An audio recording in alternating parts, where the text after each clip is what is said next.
Assalamualaikum warahmatullahi wabarakatuh. Perkenalkan, nama saya dari dengan NIM 21135088 akan mempresentasikan gizi dan kesehatan, yaitu peranan gizi dan kesehatan. Yang pertama yaitu pengertian gizi dan kesehatan. Istilah gizi berasal dari bahasa Arab giza, yang berarti zat makanan. Dalam bahasa Inggris dikenal dengan istilah nutrition, yang berarti bahan makanan atau zat gizi, atau sering diartikan sebagai ilmu gizi. Pengertian lebih luas bahwa gizi diartikan sebagai proses organisme menggunakan makanan yang dikonsumsi secara normal melalui proses pencernaan, penyerapan, transportasi, penyimpanan, metabolisme, dan pengeluaran zat gizi untuk mempertahankan kehidupan, pertumbuhan, dan fungsi normal organ tubuh, serta untuk menghasilkan tenaga. Kesehatan. Kesehatan adalah kondisi kesejahteraan fisik, mental, dan sosial yang lengkap dan bukan sekedar tidak adanya penyakit atau kelemahan. Ada beberapa pengertian kesehatan. Pada tahun 1986, WHO dalam Piagam Ottawa untuk Promosi Kesehatan mengatakan bahwa pengertian kesehatan adalah sumber daya bagi kehidupan sehari-hari, bukan tujuan hidup. Kesehatan adalah konsep positif menekan sumber daya sosial dan pribadi serta kemampuan fisik. Selanjutnya, pengertian pertumbuhan dan perkembangan. Pertumbuhan adalah setiap perubahan tubuh yang dihubungkan dengan bertambahnya ukuran-ukuran tubuh secara fisik dan struktural, baik secara lokal maupun keseluruhan. Pertumbuhan anak mengikuti pola alami atau kordati setiap fase pertumbuhan. Perkembangan adalah bertambahnya kemampuan dalam struktur dan fungsi tubuh anak yang lebih kompleks. Oleh karena itu, akan terjadi diferensiasi sel jaringan tubuh, organ-organ, dan sistem organ untuk mencapai yang optimal secara bertahap. Selanjutnya, perbedaan pertumbuhan dan perkembangan. Pertumbuhan yang pertama dapat berhenti pada usia tertentu, sedangkan perkembangan tidak dapat diukur atau bersifat kualitatif. Pertumbuhan yang pertama dapat berhenti pada usia tertentu, sedangkan perkembangan berlangsung semasa hidup. Yang kedua, pertumbuhan akan berhenti di batas waktu tertentu, sedangkan perkembangan tidak terbatas.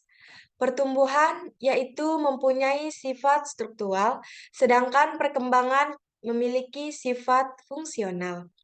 Pertumbuhan yaitu adanya perubahan fisik, sedangkan perkembangan adanya perubahan kemampuan dan karakter. Fungsi gizi.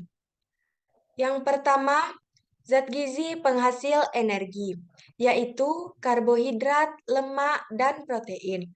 Zat gizi penghasil energi sebagian besar dihasilkan oleh makanan pokok, seperti padi-padian, umbi-umbian, sagu, dan pisang. Yang kedua, zat gizi pembangun sel, terutama diperoleh dari protein yang dihasilkan ikan, ayam, telur, daging, susu, kacang-kacangan, dan hasil olahannya, seperti tahu, tempe, dan oncom. Oleh karenanya, lauk pauk tergolong dalam zat pembangun. Yang ketiga, zat gizi pengatur, terdiri dari vitamin dan mineral. Selanjutnya, faktor yang mempengaruhi pertumbuhan dan perkembangan. Yang pertama, faktor genetik dan keturunan, yaitu seorang anak, baik laki-laki maupun perempuan, akan mewarisi genetik dari orang tuanya. Misalnya bentuk dan warna rambut, warna mata, bentuk tubuh, warna kulit, dan lain sebagainya. Yang kedua, faktor hormon. Di dalam tubuh manusia mempunyai beragam hormon yang dihasilkan oleh kelenjar tubuh dan masing-masingnya mempunyai fungsi sendiri. Selain itu, hormon yang ada di dalam tubuh juga mendukung proses pertumbuhan serta perkembangan. Yang ketiga, faktor gizi. Faktor gizi yang dikonsumsi seperti makanan dan minuman akan mempengaruhi perkembangan dan pertumbuhan manusia. Pada pada saat masa-masa pertumbuhan, tubuh kita akan memerlukan banyak protein. Sedangkan air dan makanan yang dikonsumsi juga akan membantu tubuh memproduksi energi terbentuknya sel-sel tubuh Aktivitas sehari-hari yang kita lakukan juga turut berpengaruh pada pertumbuhan dan perkembangan manusia. Yang keempat, faktor lingkungan.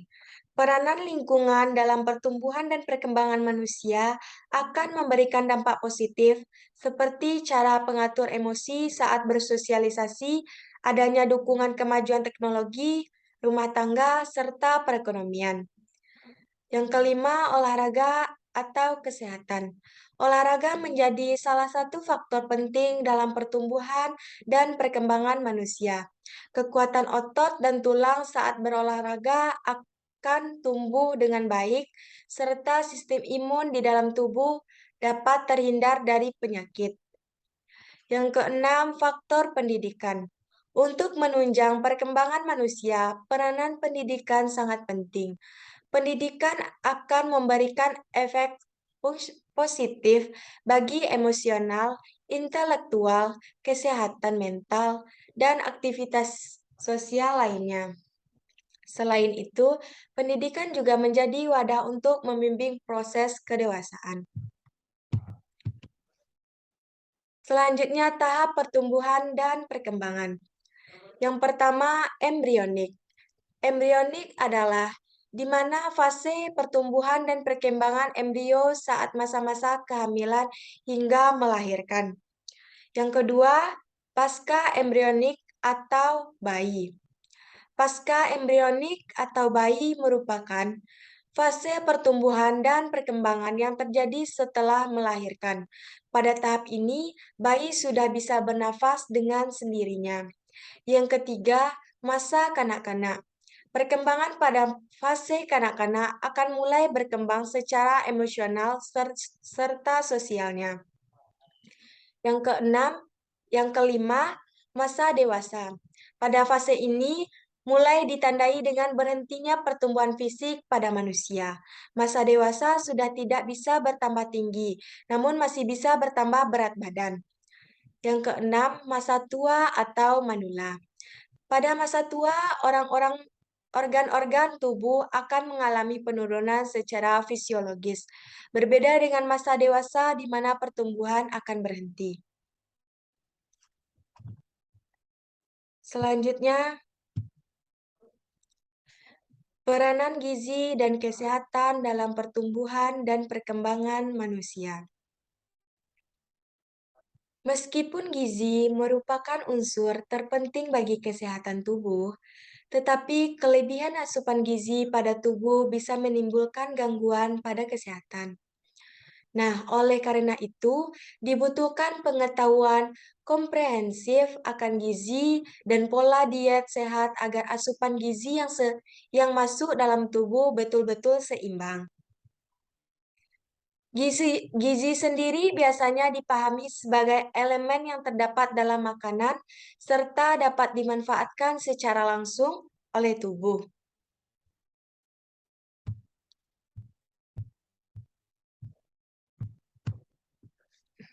Selanjutnya, peranan gizi dan kesehatan dalam peningkatan kualitas sumber daya manusia atau SDM. Nah, gizi memiliki peranan penting dalam peningkatan kualitas sumber daya manusia. Hubungan gizi dengan peningkatan kualitas sumber daya manusia bersifat timbal balik. Artinya bahwa gizi akan menentukan keberhasilan suatu bangsa. Begitu pula sebaliknya, kondisi suatu bangsa dapat mempengaruhi status gizi masyarakat. Pangan dan gizi sangat menentukan kualitas sumber daya manusia di masa mendatang dan berpengaruh terhadap kemampuan daya saing masyarakat, baik tingkat lokal, regional, nasional, maupun global. Pentingnya asupan gizi seimbang untuk mendukung tumbuh kembang manusia. Asupan makanan dengan gizi seimbang sangat penting agar manusia memiliki tubuh kembang yang optimal. Pemenuhan gizi yang seimbang berarti mengonsumsi makanan yang mengandung zat gizi dalam jenis dan jumlah yang sesuai dengan kebutuhan tubuh. Kualitas dan kuantitas makanan yang dikonsumsi akan mempengaruhi tingkat kesehatan individu, khususnya anak-anak.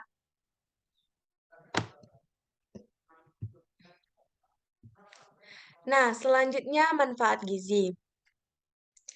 Berdasarkan fungsi masing-masing zat gizi memiliki fungsi yang spesifik dan berbeda. Akan tetapi, zat gizi ini tidak dapat berdiri sendiri. Yang A, zat gizi yaitu sebagai sumber energi dalam hal ini berfungsi menggerakkan tubuh dalam proses metabolisme tubuh. Yang B, zat gizi untuk pertumbuhan dan mempertahankan jaringan tubuh.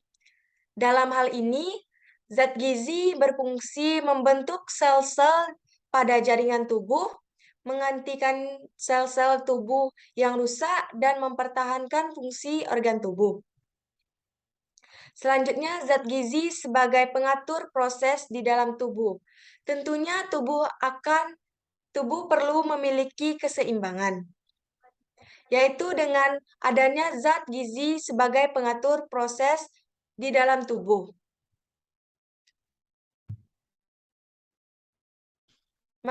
Selanjutnya, manfaat gizi berdasarkan jumlah. Berdasarkan jumlah yang dibutuhkan oleh tubuh, zat gizi terbagi menjadi dua, yaitu yang pertama, zat gizi makro, merupakan zat gizi yang dibutuhkan dalam jumlah besar, yang termasuk kelompok zat gizi makro, yaitu karbohidrat, seperti nasi, umbi-umbian, jagung, dan sagu, protein, dan lemak.